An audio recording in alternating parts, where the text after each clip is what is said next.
Salam bahagia, damai sejahtera, saudara-saudaraku semua. Salam budaya, salam Indonesia Rayu untuk kita semua. Sebelumnya, saya minta maaf karena sudah beberapa waktu ya, ada kurang lebih 3 minggu tidak mengupload video, tidak memberikan materi-materi yang sifatnya edukasi dalam dunia perkrisan. Ya, karena mohon dimaklumi karena ada beberapa kesibukan yang harus saya kerjakan sehingga pembuatan video di channel Dialog Kris ini agak tertunda. Menanggapi beberapa permintaan ya, request dari beberapa sahabat, dari beberapa saudara-saudara Dialog Kris itu yang ada di komentar. Kalau kita lihat ada beberapa yang request meminta agar dibawakan materi tentang beberapa hal yang ada hubungannya dengan Kris, dan juga ada yang chat pribadi dan juga telepon ya. Namun dengan banyaknya permintaan itu, kami akan berusaha memenuhi satu persatu permintaan dari saudara-saudara semua. Di antaranya adalah permintaan dari sahabat-sahabat dari mana kemarin ya, sekitar dari Jawa Timur kalau tidak salah. Beliau chat pribadi saya menanyakan sebuah kris peninggalan dari leluhurnya. Nah, ini tentang dapurnya, pamornya, dan kegunaannya untuk apa. Dan kebetulan itu sudah menjadi hak pribadi beliau. Jadi kali ini saya akan membahas sebuah kris yang ditanyakan oleh sahabat kemarin, sebuah kris dengan dapur brojol.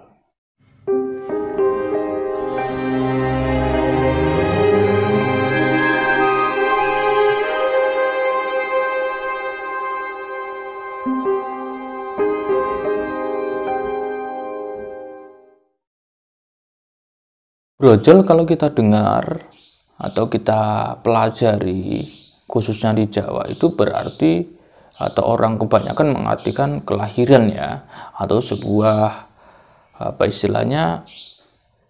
suatu hal yang keluar dengan cara mudah dan tiba-tiba.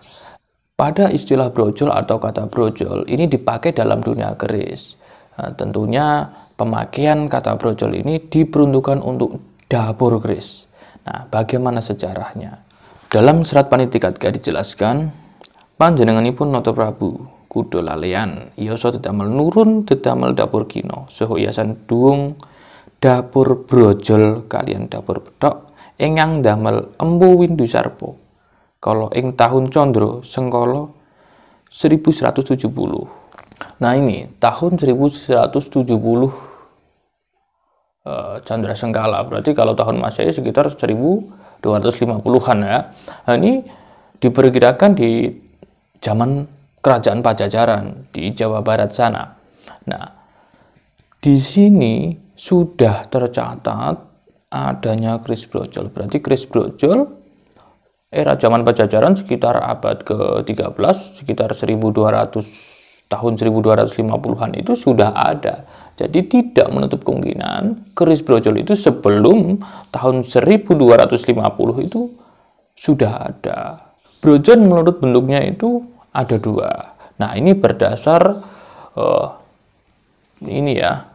pitutur atau nasihat-nasihat orang-orang tua zaman dahulu. Jadi ada 2 versi, yang dimana brojol itu dapurnya lurus, lalu antara bilah dan gonjo itu iras.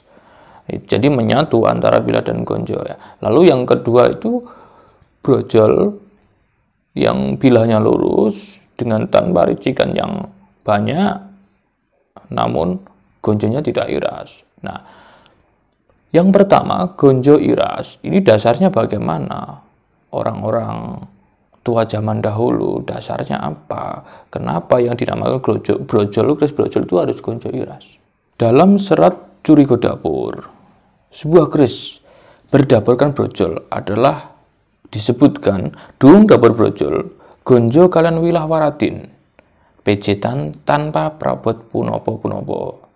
Nah, berarti di sini antara bilah dan ganja ini rata. Rata ini ditafsirkan sebagai iras. Mungkin di situ ya. Lalu tidak ada ricekan apa-apa kecuali belumbangan atau pejetan. Ini disebut keris brojol. Dasar yang kedua, keris brojol bergonjo iras adalah sebuah keris yang mulanya dibuat atau dipopulerkan oleh seorang empu wanita atau empu perempuan ya dari negeri Pajajaran sana yang hijrah ke Jawa Timur, yang beliau itu sangat masyhur atau sangat tersohor namanya meskipun empu perempuan. Beliau adalah Empu Nimbo Sombro. Nah, Empu Nimbo Sombro ini mengikuti jejak saudara-saudaranya dari Pajajaran hijrah ke Jawa Timur, Jawa bagian timur, yaitu negeri Majapahit. Karena dirasa negeri Majapahit ini negeri yang mulai berkembang pesat, maka beliau-beliau ini, keluarga dari Empu Nimbo Sombro ini, termasuk Empu Nimbo Sombro ini hijrah ke Jawa bagian timur atau ke negeri Majapahit dan singgah di Tuban. Disinilah Empu Nimbo Sombro membuat sebuah keris yang biasa berbentuk lurus dan ganjanya iras. Kerisnya agak pendek yang orang sekarang atau orang perkerisan sekarang banyak mengenalnya sebagai keris sombro. Nah, keris sombro ini atau buatan Nimbo Sombro ini keris berdapur brojol. Nah, sehingga orang-orang sekarang, bahkan orang-orang yang mungkin setelah era kemerdekaan itu menafsirkan bahwasanya keris brojol itu ya seperti buatannya Empu Nimbo Sombro, ganjanya iras. Selain itu, keris brojol yang tidak bergonjo iras, selain itu adalah keris brojol yang tidak bergonjo iras. Nah, di sini inilah yang dipakai oleh orang-orang sekarang, dan juga saya rasa kebanyakan atau umumnya orang keris itu ini yang dipakai. Karena apa dasarnya? Dasarnya itu sebuah buku dapur yang konon katanya keluar dari Keraton Surakarta.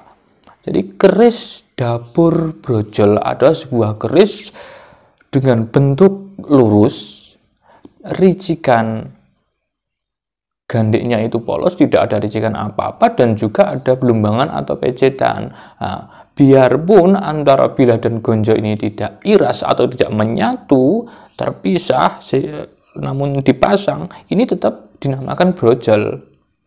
Terlepas dari perbedaan antara keris brojol yang ganja iras ataupun yang ganja tidak iras, ini saya rasa tidak perlu diperdebatkan. Saya rasa ya ini sama-sama benarnya saja. Yang penting ada dasarnya. Kalau yang ganja iras juga ada dasarnya, yang ganja tidak iras juga ada dasarnya. Saya rasa ini tidak masalah ya. Nah, namun yang lebih penting adalah apakah sebenarnya makna filosofi, tuntunan dan ajaran, bahkan harapan-harapan yang ada pada keris brojol. Surat Keraton Inggris disebutkan bahwa keris brojol maknane karep murade kawetu, mungguh maksude kang bisa anggemeni catur. Nah, surat Keraton Inggris tersebut adalah pangetan atau istilahnya wasiat ya, wasiat dari Sunan Kalijogo. Disebutkan bahwa maknanya karep murade kawetu. Berarti maknanya adalah harapannya, atau karep itu kan keinginan, ingin atau keinginan itu murade kawetu, berarti bisa istilah terekspresikan, bisa nyata. Berarti keris brojol ini melambangkan sebuah harapan atau ajaran atau makna filosofi, sebuah harapan yang terekspresikan atau benar-benar tercapai dan secara nyata. Antara cita-cita menjadi nyata inilah yang tersisip dalam sebuah keris brojol. Jadi orang yang mempunyai keris brojol diharapkan cita-citanya ini tercapai, mudah tercapai, brojol atau lahir atau lepas dengan cara mudah. Inilah keris brojol. Kang bisa anggemeni catur ini berarti kata-katanya itu istilahnya bisa dipegang, bisa bisa ditepati, dan juga tidak lede-lede lah istilahnya kalau bahasa Jawa. Sebuah keris brojol bermakna filosofi, tuntunan dan ajaran agar seseorang yang mempunyai keris brojol atau merat keris brojol mampu mewujudkan cita-citanya, mampu mewujudkan harapan-harapannya dengan cara yang apa adanya, tanpa bertele-tele, tanpa istilahnya, tanpa terlalu berbelit-belit. Keris brojol pada zaman dahulu jalan seperti ini. Seseorang yang memesan kepada seorang empu untuk dibuatkan sebuah keris, maka seorang empu itu akan menakar atau akan menilai, salah satunya adalah karakter seseorang. Dan di sini yang dimaksud karakter seseorang adalah karakter bawaan, bukan karakter apa istilahnya tempelan ya. Karena ada seseorang atau seorang itu mempunyai sifat yang diakibatkan oleh mungkin ada masalah depresi atau latar belakang keluarga, pendidikan atau yang bagaimana, itu kan akan tercipta sebuah karakter-karakter baru ya, atau sifat-sifat baru. Ini bukan itu yang dimaksud. Namun empu mampu memprediksi, mampu istilahnya melihat sebuah karakter dengan dasar perhitungan sesuai pakem-pakem ilmu perhitungan Jawa. Contohnya seperti ini, seseorang dengan weton kelahiran sekian. Ini karakter bawaannya, karakter bawaan kelahiran. Ini yang dimaksud. Nah, karakter kelahiran orang yang dengan weton tertentu, yang karakternya apa adanya, orang tidak suka bertele-tele. Jika ingin mengungkapkan maksudnya itu tidak basa-basi gitu loh, langsung ngomong aja gitu. Inilah orang yang dikatakan apa adanya. Nah ini, maka orang itu akan dibuatkan keris yang karakternya atau dapurnya itu brojol karena apa adanya. Maka kalau kita lihat di gambar ya, di gambar itu sebuah keris, kalau kita mengamati lebih dalam, melakukan perenungan terhadap karakter sebuah dapur yang ada di gambar ini, jika diibaratkan ini sesosok manusia atau seseorang, ini seseorang yang mempunyai karakter apa adanya, tidak suka bertele-tele. Nah, sebaliknya juga seperti itu.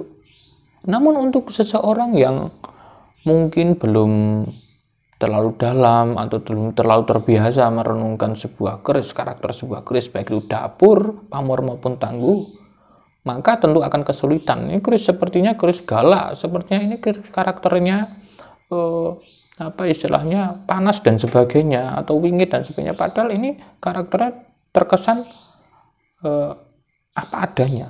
Makanya kita orang-orang keris sering menjumpai keris-keris di daerah tertentu ya, khususnya daerah Madura. Keris-keris Madura itu kebanyakan yang beredar. Nah, mungkin presentasinya ada sekitar 60% mungkin ya.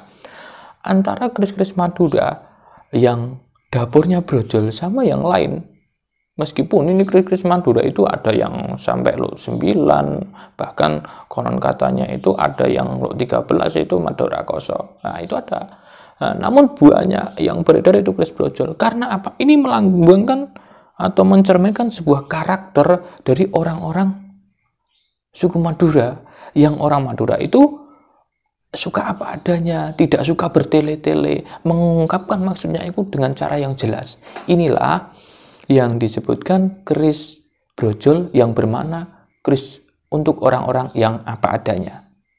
Jadi kesimpulannya adalah sebuah keris brojol ini selayaknya dipakai oleh orang-orang, diperuntukkan orang-orang yang mempunyai karakter yang apa adanya, tidak suka bertele-tele, tidak suka basa-basi, namun tetap terkontrol yang dimaksud. Dan ini pun yang dimaksud karakter asli bawaan lahir, bukan karakter tempelan setelah mengalami kejadian-kejadian tertentu. Nah, misalnya kekerasan dan sebagainya, ini akan tertempeli sifat-sifat mungkin seperti keras, omongannya pedas dan sebagainya. Ini bukan yang ini. Namun karakter bawaan lahir ini bisa diketahui oleh orang-orang tertentu yang menguasai ilmu-ilmu itu, seperti mungkin ilmu nujum Jawa, perhitungan Jawa, kelahiran weton tertentu, mempunyai karakter tertentu. Nah, seperti ini. Dan orang-orang yang mempunyai cita-cita agar lekas tercapai dengan mudah, brojol itu lepas atau keluar dengan mudah, lahir dengan mudah tanpa ada halangan suatu apapun. Ini terlepas dari tangguhnya, terlepas dari pamornya. Namun dapurnya ini melambangkan sebuah tercapainya harapan dengan mudah. Nah, kurang lebih seperti itu pengertian, baik itu makna filosofi, harapan, dan tuntunan, bahkan sampai tuah keris brojol. Makanya keris brojol itu dibuat agar orang yang memegang itu lebih kencang sifat atau karakter aslinya yang terkesan apa adanya dan mempunyai harapan agar lekas tercapai cita-citanya dengan mudah. Sekian penjelasan singkat, semoga ini bisa dipahami dan bisa bermanfaat.